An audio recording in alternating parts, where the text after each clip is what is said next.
ang pagtaas sa Pilipinas ay kabilang sa pinakamalaki na pagtaas sa buong daigdig. Top 2 pinakamahal na gas sa buong mundo in terms of rate of increase, no? 71.6, and top 3 na pinakamahal sa buong mundo o pinakamalaking pagtaas in terms of diesel sa buong mundo po, no? Kinwestiyon ni ACT Teachers Party List Representative Antonio Tino ang malaking porsyento ng pagtaas ng presyo ng gasolina at diesel sa Pilipinas kumpara sa mga ibang bansa sa mundo.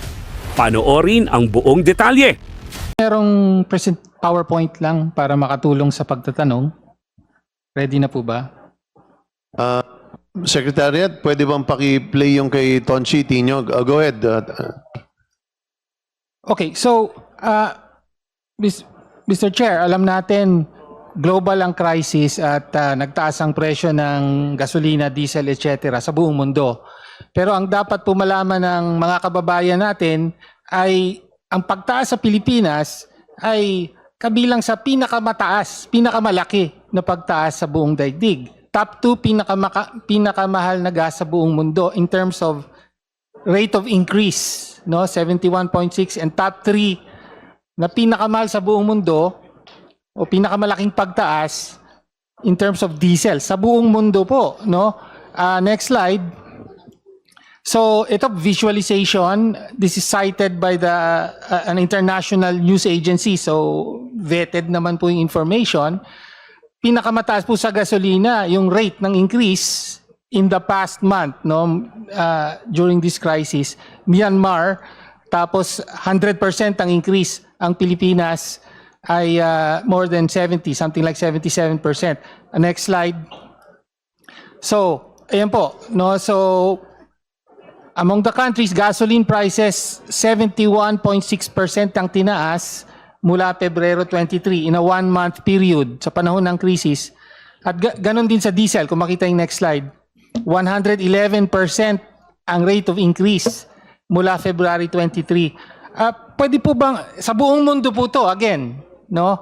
So pwede po bang ma-explain sa mamamayan ng DOE bakit ganon? No? Bakit sa dinami-dami ng mga bansa sa buong daigdig na apektado nito, pinakamataas yung sa Pilipinas o kasama sa pinakamataas yung pagtaas. Bakit po ganun? Mr. Chair. Go ahead, Secretary Yes, Sharon, Mr. please. Chair. Actually, we are the highest in the percentage of increase, but we are not the highest in price. I said that. We're actually one of the in the middle sa price compared to the rest of the world. We are just the most vulnerable in terms of like what's happening now. Yung response niya, tayo yung pinakamataas na akyat. I'll explain na lang, Mr. Chair, how do companies derive their prices. No? About 94% of that price is on the cost of goods. Which means not only how much the barrel is, the premium, ang premium po dati $5 yan, ngayon naging $60. Freight and insurance are way much higher. So nag-increase na po lahat niya yan.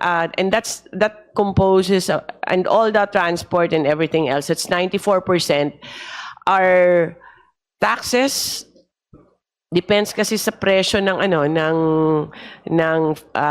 cost of goods, but there's excise tax of 6 pesos. This is on diesel, and VAT effective around 11% of that. No? So that's 94%. Yung landed cost niya, tapos add mo yung VAT, and then you have to add the cost ng biofuel, which is about 3%. Tapos yun po yung matitira yung kita nila. There are varying reports on how much they earn from this, Mr. Chair.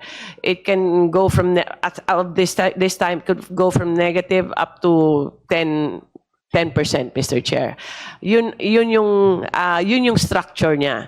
And we have confirmed this actually, Mr. Chair, when PNOC started buying. And true enough, lahat po to na presyo ng cost of goods are confirmed kasi yun din yung binabayaran ng PNOC. So, why are we highest in responding? I think it's our oil structure also of our industry. Kasi fully liberalized siya eh. And we don't have any buffers. We tax it. We don't have any buffers as into price control. Wala na tayong oil stabilization fund. Unlike the other countries that are less vulnerable, meron silang subsidy on their pump price, and they have their own source of oil, and also they have their own bigger refineries. We only have one as of today, sir. Only 30% yan galing sa refinery. So the structure of our oil industry is really very vulnerable to such events like this, Mr. Chair. So, thank you, Mr. Chair. Nabanggit niyo yung liberalized, pero hindi niyo nabanggit yung salita, deregulated. Tama po. So, essentially, yan ang ibig sabihin ng deregulation. Nasabi niyo rin, yung ibang mga bansa kasi, may protection sa consumer. Sabi, may mga subsidies kahit papano. Sa atin, wala. Diretsong pinapasa sa consumer yung pagtaas. Kaya po, kasama tayo sa pinakamabilis na tumaas. Okay. Yun po ang nakikita natin ngayon. Ito ang ibig sabihin ng deregulation. Ngayon, ang concern po natin ay, at ito na yung pagtingin ng marami, yung usapin ng overpricing. Again, doon sa slide po, ang DOE po naglalabas ng parang 3 times a month yung inyong oil monitor. Di po ba? At doon, nandun yung global price, tapos meron kayong domestic prices for gasoline, diesel, kerosene, may isa pa. Kerosene. LPG. Okay. No, actually, I think it's just 3. At tinignan namin po yung over a 6-month period yung inyong oil monitor. Pero napansin namin, for the month of February, isa lang ang nilabas nyo. So wala po yung 2 weeks, yung crucial 2 weeks leading up to the war. Bakit po ganon? So baka pwedeng ilabas nyo. Ba't nga po ba hindi kayo naglabas? Mr. Chair, every week we actually do advisory. Baka walang changes at that time. I have to check that, Okay. Mr. Chair. But it's a regular activity we have every week. Yun nga, missing po ng dalawa. Tinignan po namin yung past 6 months. So 18 reports po yon, kulang ng dalawa. Anyway, sa slide po. So ang exercise lang dito, yung world prices na binanggit nyo, tapos tinrack natin against yung domestic prices. Ano po ang findings natin? Kung pwede po makita yung slide. Pero kung hindi, essentially, ganito po ang nakita natin. Ilabas natin yung slide. Hinto niyo muna yung oras ni Thank you po. Congressman Tino. Ayan, okay. Ayan, sige. Sige. So, essentially, gano'n, no? Kinumpare natin yung batay sa mga datos nyo. Meron pang slides dyan eh. Pwede bang makita? Yan muna. Okay. So, yung pula, yung blue, yun po yung world price. Adjusted yan, no? Para maging comparable sila. And then yung pula, yun po yung domestic price. So, ideally, dapat sumusunod yung pula sa blue. No? Pero nakita natin consistently, mas mataas yung pula kesa sa blue. Tapos, especially during the panahon ng gera, nakita natin na kahit bumaba yung presyo ng gasolina, ay nanatiling mataas yung presyo ng domestic. Okay, so this is for gasoline. Sorry, this is for diesel. We did that also for gasoline and kerosene. Yun yung available na data provided by the DOE. Anyway, so ang conclusion natin from this, over 18 reports, 6 months, ay meron talagang overpricing. Kahit even before the crisis, meron ng lagpas na pag-charge. No? Average of 1.34 pesos per liter for gasoline, 1 pesos 90 centavos per liter diesel, and 1.79 for kerosene. No? At may mga minsan may mga spikes yan malalaki. No? But anyway, so yun ang punto natin. Consistently overpriced po compared to the world market price, no? Kaya nga sabi ng Ibon, meron silang sabi 46.5 billion daw ang windfall profit ng oil companies for the month of March, no? Ano pong ginagawa ng gobyerno rito? Pwede ba nating sagutin yon para makapagtanong Yes, sir. ka pa dun sa iba? Can you address that? I Yes. think it's a very valid Yes, Mr. Chair. question. So, before, bibili ka ng, we base it on the international price, no? Tapos, babayad ka ng premium, insurance, transportation. Premium used to be about $5 per barrel. Insurance, the normal insurance, transportation. So, ngayon po, pag nakita nyo po, dapat ganun yung trend, no? It stays steady at $5, premium, insurance, ano, kasi kaya sumusunod siya on the first part of the table, of the graph of Congressman Tino. Now ngayon, umiba siya. Became erratic. Umaakyat yung presyo ng per barrel, pero yung premium, times 10 na siya. About $50 to $60 per barrel. So hindi na reflective yung per barrel price ng crude oil or yung MOPS natin. Ang mga additional cost umakyat din. Nakita rin namin to sa PNOC order. Ang insurance ng freight umakyat din. So umakyat lahat ng mga collaterals niya plus the barrel itself. So hindi lang yung barrel umakyat kundi pati yung premium. Anong paliwanag doon? Ba't tumataas ang premium? Insurance, malinaw yun kasi mas tumataas yung cost, di ba? So nakapeg naman yun doon, naka-index doon. Pero bakit tumataas ang premium? Is it the volatility? Is it the excess demand, lack of supply? Basically, the ones who want oil are price takers, Mr. Chair. Pinag-aagawan siya, especially from the start. Nobody wanted to sell. And if you're willing to buy at a premium, then you can buy. But if you're not, then you cannot buy.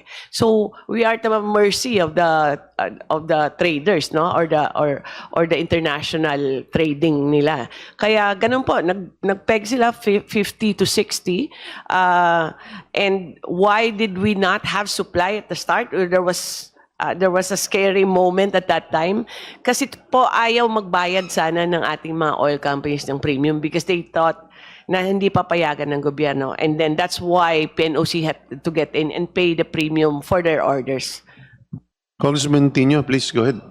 Okay, thank you. Let me just note, Mr. Okay, ang explanation daw premium. Pero let me just point out na even before the crisis, up to previous 6 months, no, ay mas mataas pa rin consistently. So ang sinasabi natin, may overpricing pa rin compared dun sa movement nung global price o world price. Okay. And ngayon, Mr. Chair, gusto ko lang i-address ni Secretary Garin yung tanong ni Congressman Tino. Do you agree with Congressman Tino na may overpricing? No, Mr. Chair. no. Okay. Yeah, go ahead. Go ahead, Congressman Tino. O malinaw po yun. Tingin ng DOE, walang overpricing. Sinasabi natin, meron. Let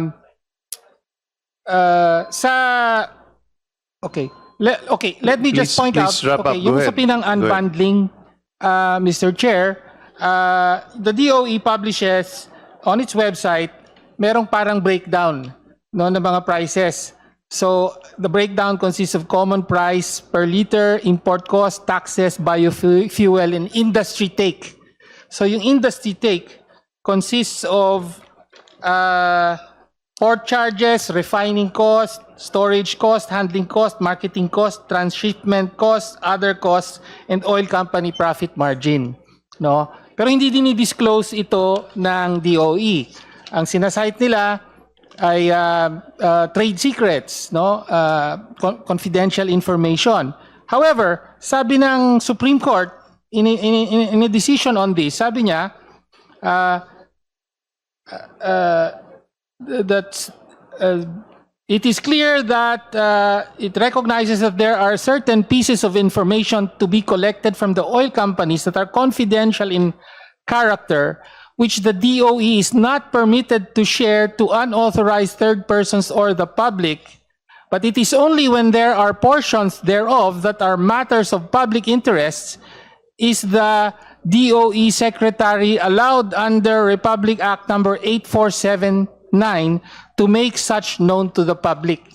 So, kinikilala po ng jurisprudence na may mga pagkakataon na pwedeng i-share sa publiko ang mga impormasyon na ito in the name of public interest. Sabi pa nga rito, after all, the law for the deregulation of the downstream oil industry was not created to protect these oil companies. No, it is for the sake and benefit of the public. So ang point po, hindi po ba ngayon ay pwedeng tungtungan na ito ng DOE para ibahagi sa publiko yung mga banggit natin na breakdown ng so-called industry take, which ranges from 21% for diesel up to 29% for gasoline. No? So napakalaki po ng industry take na yon. No? So, May yun po, we Mr. hear Chair. the position of Yes, the Secretary. In other words, ang tinutulak po natin ay Transparency. ilahad sa Oo. publiko yung pricing, lalo na sa panahon ngayon. Yes, Mr. Chair, we actually have also more knowledge now of the prices because of PNOC's purchases, and our estimate is about 2 to 10% ang industry intake. But having said that, though, yes, there was a ruling, and we were stopped from the unbundling, and because of the EO, we have issued an order to the companies to submit the unbundled prices already, Mr. Chair. We're waiting for the consolidation. So tama ba ang reading ko sa sagot ninyo relative dun sa question ni Congressman Tino is that the Secretary of the Department of Energy is moving towards the full disclosure of items that need to be made transparent to the public? We have asked them for the info and unbundling, Mr. Chair, na. Just to qualify that, what is going to be public and not public, that will depend on the provisions of the law, Mr. Chair. But the trigger of this power was the issuance of the EO of the President, Mr. Chair. Mr. Chair, malinaw na sa jurisprudence na sinasabi, yes, confidential yan, pero pwedeng i-disclose ng Secretary for public interest. And very clearly, ngayong panahon na national energy emergency, kailangan makita po ng publiko. Ano po yung sinisingil, no? So, hindi po, ang sinasabi lang ng Secretary, hiningi nila yung information. Wala silang sinasabi na i-disclose nila sa publiko. So, I think yung committee po ay kailangan pong pumosisyon na meron naman pong legal basis para i-disclose ito ngayon. Para malaman po kung ano pa talaga yung usapin ng overpricing, no? The point is well taken. We will await the action on the part of the Secretary of Energy. I think that's a very important point raised by